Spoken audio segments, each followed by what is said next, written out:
అమ్మా ఇంకో తప్పమ్మా నా తండ్రి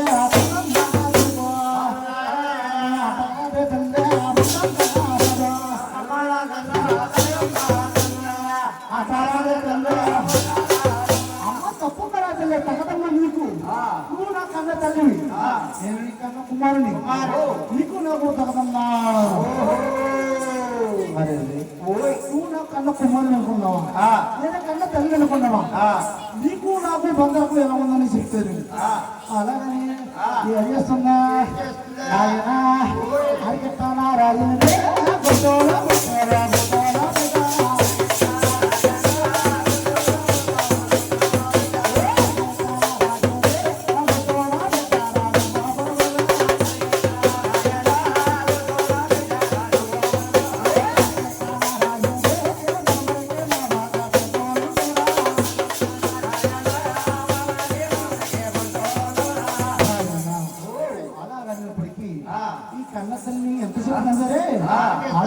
ఆలోచిస్తాను అలా ఉన్నప్పటికీ అమ్మ నిన్ను పొందాలంటే నీ దగ్గర బలం ఎక్కువైపోయింది నాకు బలం తక్కువైపోయింది నీ నొట్టు నా మూడు నిధులు చూస్తే నాకు ప్రవేశిస్తుందమ్మా ఆ మూడు నిధులు దానం చేసినట్లయితే నువ్వు తప్పకుండా పొందుతానమ్మా అన్నారు అలాగన్నప్పటికీ ఆ యాసకి ఆయన నామోనముని పొందామో ఏం అడుగుతుందో ఏం ఇస్తుందో తెలియకుండా ఆ మూడు చేసుకోవాలా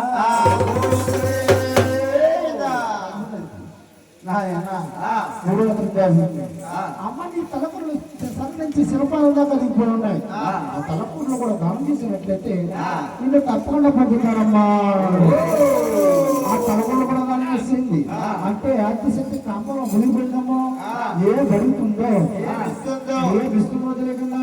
ఆ సర్వశక్తులు శంకర ద్వారా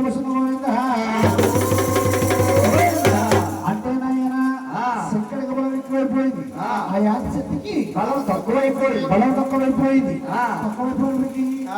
కామం అంటుంది కాబట్టి ఈ గౌరీ శంకరుడు మంచిగా అనుభూతికి అనుమతించి ఆ నలభైనప్పటికీ ఏం చేస్తున్నా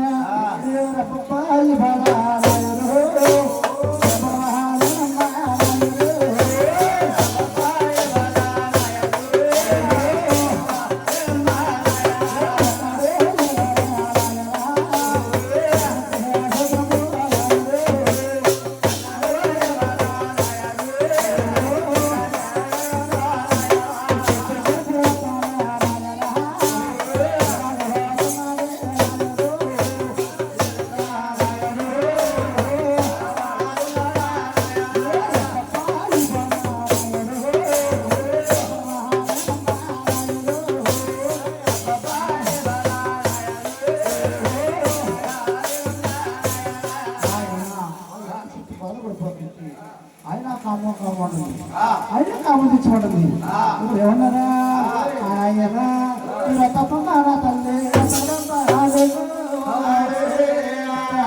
తల్లి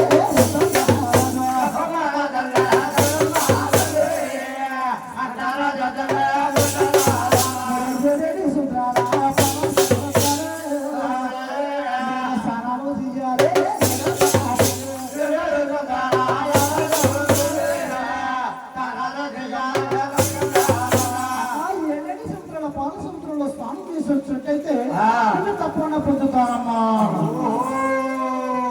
నాయన అలాగన్నప్పటికీ ఏమంటున్నా